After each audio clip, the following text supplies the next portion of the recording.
Yes, and if you look at the first chapter of John, John is setting up his gospel to say that just as God created the heavens and the earth, the old creation, Jesus has come to make a new creation. The new Adam.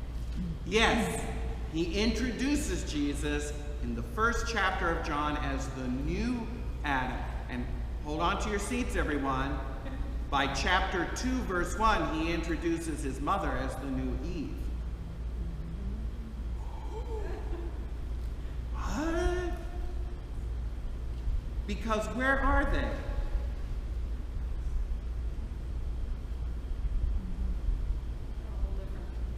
Where is Jesus and Mary in John chapter 2, verse 1? Think second luminous mystery. Cana. And what's happening? Wedding. What happens in Genesis 1, verse 27? First miracle. There's a what? First miracle. Well, yes, it is his first miracle. I'm thinking Genesis 1:27. Adam and Eve. And what do? They get married. Covenant. Do you see that? First chapter of Genesis ends in a marriage. In the first chapter of John, beginning the second chapter, we have a marriage, a wedding. And who's there? Jesus and Mary, the new Adam and the new Eve. So you see, the whole the Gospel of John is starting a new creation. What's Genesis 1 describing? Old creation. And it ends with a marriage.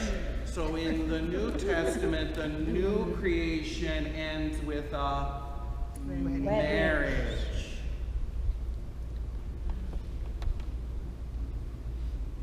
We go like this. By the way, when Adam was all alone in the garden, God did what? He put him to, and while he slept, out of where? Where? His side. At the end of the Gospel of John, Jesus is on the cross, and something happens here. He was cut, and what came out? Blood and water. And from that came what? Water. Say the church. The church. And who's the church? We. The body. The Baptism. bride of. So the new Adam gets a new bride from his side. Do you see this? Do you see where the old creation begins and where the new creation begins? So we're looking at the new Eve because we're the Bride. because we're the church that he paid for, and we've come out of his side. Just like Eve came out of his side.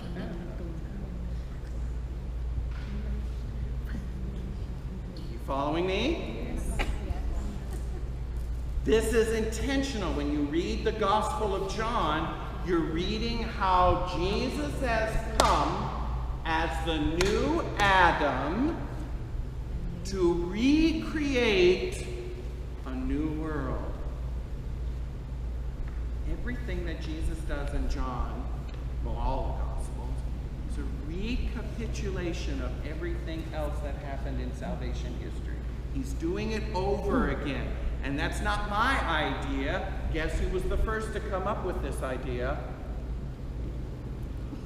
His feast day was June 28th.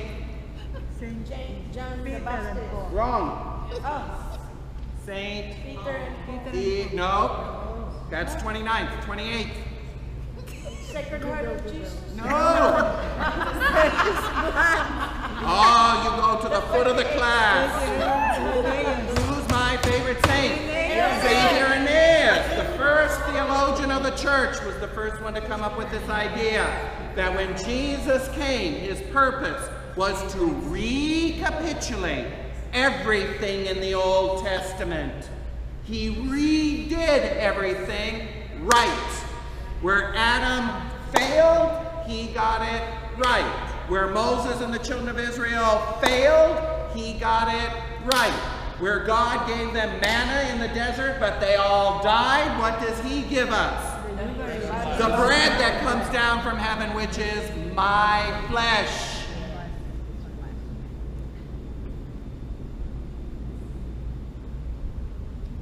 Amen. He starts a church. What does he build it with? A rock. Upon Peter. And how many? 12. And that reminds me of what? The 12 tribes of Israel. That was the foundation of Israel. So what is Jesus doing? He's recreating Israel. Better. Who's the king of this kingdom? Jesus. Who's his prime minister? Peter. Who was the king of the old kingdom? Adam. Yes, but further on. David. And he had a, say prime minister. Prime minister. So Jesus is redoing the history of Israel. And because Israel failed in their job. Why? Because they kept falling into idolatry. Don't you remember reading this? Oh, that's right. We haven't gone through the story yet. But you don't understand why Jesus is doing all that he's doing. But you understand this story. Do you see what I'm saying, my brothers and sisters? Do you see, starting to see some of these connections? There's so many connections. There is. That's why you spend a lifetime researching this. I've read and known these stories since I was a child. I practically knew these people personally. And I'm still going like this with the, oh my God. You know, I say, it's like, how did I miss? I am the bread of life. I did Bible studies on the Gospel of John when I was a Protestant. How did I miss this? How did I miss the, because you look, but you don't see. The Spirit has to give you eyes to see.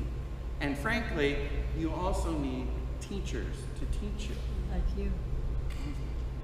I hope I can do that for you. Well, yeah, because there's a lot of us Catholics around, just here, that are not well informed of our Catholic faith. Right, And we right. And that's why you need to go out and tell them about this. Jesus is the second Adam. We are his bride. We're the new Eve. And who is the quintessential new Eve? Who's the Mary. That's why we honor her so much, because she was the first amongst us all. She got it the best of us. Remember what I said about the Assumption? Well, we're going to experience that too one day. She just got it first. Why is she getting all the privileges? I want mine now.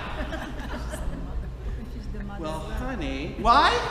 She's the mother of God. Because she was chosen to be the mother of Jesus. Have you been the mother of Jesus lately? No, just the Then sister. shut up. By the way, let me tell you something about Jesus as God. He can do whatever he wants, however he wants, whenever he wants, with whomever he wants. If he wants to privilege his mother, that's his business. You have a problem with that? You talk to him. I don't like the way you're privileging your mother. Tough noogies.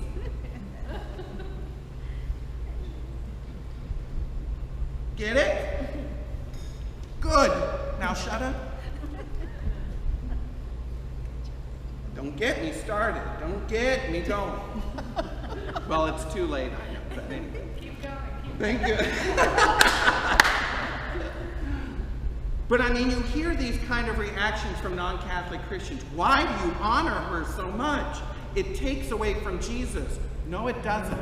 And I'll tell you why. Because Jesus gave her all the grace that she needed to be his mother. That's his business. And because he honored her so much is why I honor her. I don't worship her. She's not God. She isn't. She's human like you and I. But she's been so privileged with grace that she has been so profoundly transformed. I could only hope I could be a small portion of that myself. That's why I honor her, because he honored her. And I want to be on the end where Jesus' friends are. And you can't get closer to Jesus than his mother. She was there from the beginning. She saw it all. She knew it all. Isn't he in effect saying when he's on the cross and he says to, I forget who it is, Simon or somebody, where he says, woman, this is your John, yes. Okay. Yes. He's in effect saying she's all of our mothers. Yes, and it was that recognition that caused me to go to the church and accept her as my mother as well. It was when that finally connected, when it finally turned on for me, that I wanted to be in on that. Does that make sense? It's when I first understood that for what it spiritually understood it to mean that I accepted her as my personal mother. Now, many people do a formal consecration. Like, I know a lot of you are familiar with St. Louis de Montfort's consecration to Mary. 33 days. That's a very good way, that's a very Catholic way of accepting Mary as your mother. Okay? And nothing wrong with that. I would strongly encourage. Mine was just this experience that I had that I don't know how better to describe. So anyway, let's move on. There's more? Yes! Are you kidding? In the Genesis account, we've already mentioned this. There's no Mrs. God. The whole creation story has been desexualized for the first time. So when people tell you that the Bible is just another myth, it's just another fairy tale, it's just like the Greeks or the Romans or you'd say, no, there are significant, noticeable, literary differences. And my question then is, why? Who came up with this? I would argue this is not human wisdom. This is supernatural wisdom that we now take for granted. We mean take for granted. We assume one God.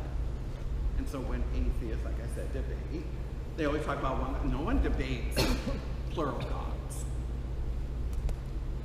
Because we have so gotten this into our psyche that we can't think otherwise. That's not true 2,000 years ago.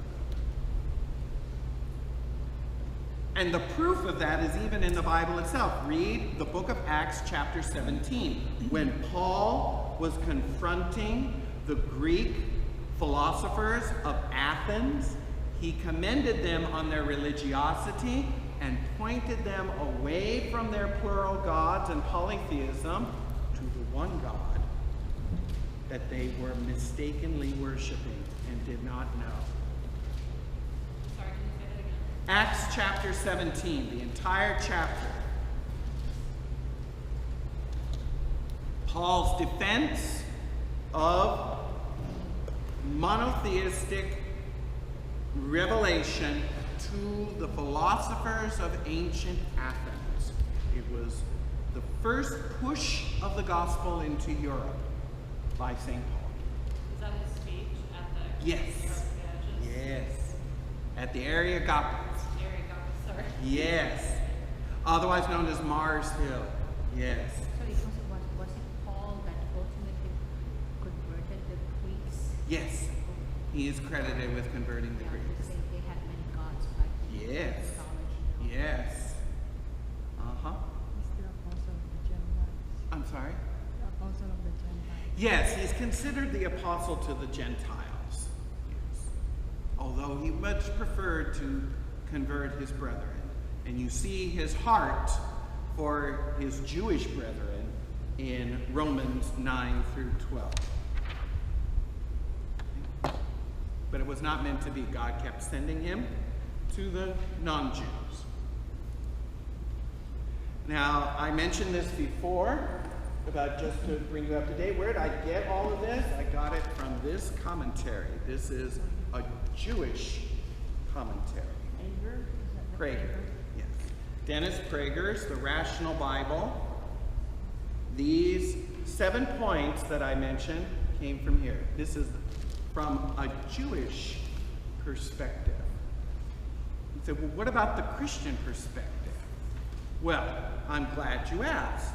What is the Christian perspective? What does our faith tell us about creation? Well, I'm going to send you right to the Catechism.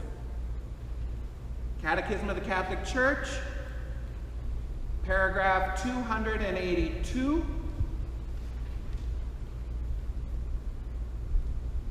Catechesis on creation is of major importance. Did you hear that?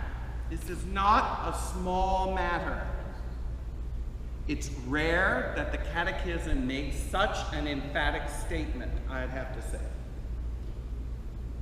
Catechesis on creation is a major importance. It concerns the foundations of human and Christian life, for it makes explicit the response of the Christian faith to the basic question that men of all times have asked themselves: where do we come from?